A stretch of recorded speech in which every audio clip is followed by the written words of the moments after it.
उत्तर प्रदेश में 69,000 शिक्षक भर्ती में जो आरक्षण वाला मसला है, जो आरक्षण का घोटाला हुआ है, इस सरकार से वो लोग 500 से ज़्यादा दिन हो गए और धरने दे रहे हैं। एक दो दिन से नहीं दे रहे।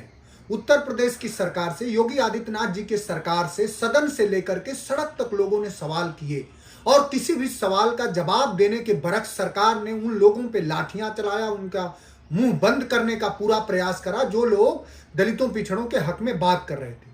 आज नेता विरोधी दल, पूर्व मुख्यमंत्री, समाजवादी पार्टी के राष्ट्रीय अध्यक्ष जी ने भी सवाल किया और ये सवाल, उनके सवाल पे पूरा सदन और नेता सदन बंगले झांकते नजर आए। उन्होंने जवाब नहीं दिया। मैं उत्तर प्रदेश की सरकार से, हम सभी ये जानना चाह रहे हैं कि आप विविध भाषण आते हैं आपके और भारतीय जनता पार्टी में जो भी दलित और पिछड़े तबके के जो नेता हैं वो कैसे भाषण दे पाते हैं और कैसे ये कह पाते हैं कि पिछड़ों की सरकार है, पिछड़ों के हक की बात। अरे कहीं से नहीं देखता। जो सरकार 69,000 में 22,000 दलितों पिछड़ों का हक खा गई और उस सरकार के ही नहीं बल्कि इस देश के न्यायालयों ने कहा, उच्च न्यायालय ने कहा, सर्वोच्च न्यायालय ने कहा कि नहीं, इस भर्ती में भयंकर भ्रष्टाचार हुआ है। यह न्यायालय की टिप्पणी है। और देश के पिछड़ा वर्ग आयोग ने कहा कि 22,000 दलितों पिछड़ों का हक खाया गया।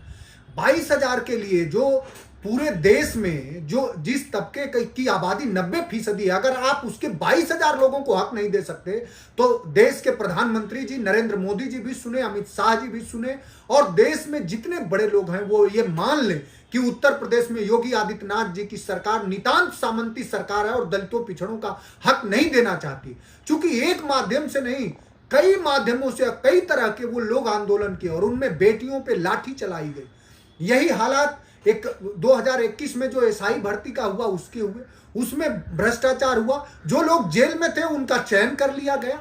तो जो सरकार नौजवानों को न्याय नहीं दे सकती, किसानों को न्याय नहीं दे सकती, उत्तर प्रदेश के सभी कृषि विश्वविद्यालयों में एक जाति वर्ग के लोग हैं। उत्तर प्रदेश के बलिया में एक विश्वविद्यालय में भर्ती हुई एक जात के लोग हुए, मुख्यमंत्री के जिले में एक जात के लोग हुए। तो सरकार से यह सवाल है और इस उत्तर प्रदेश के दलित, पिछड़ा और अति पिछड़ा ये जान ले, ये बखूबी समझ ले कि ये सरकार सिर्फ आपके महत्वाकांक्षा को मारना चाहती है, आपको सिर्फ जिंदा रखना चाहती है।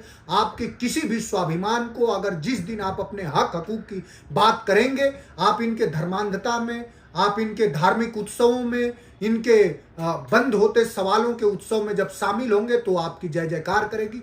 जिस दिन आप हक मांगेंगे उस दिन उस पर लाठियां चलाई जाएगी। और इस सब का जवाब यही है उत्तर प्रदेश के नौजवानों से, किसानों से, माताओं बहनों से भी, क्योंकि वो भी समझे कि बेटियों के खिलाफ जितनी अभद्र भाषा और टिप्पणी और बेटियों का जितना अपमान उत्तर प्रदेश के इस सरकार में हुआ है, कभी नहीं हुआ है।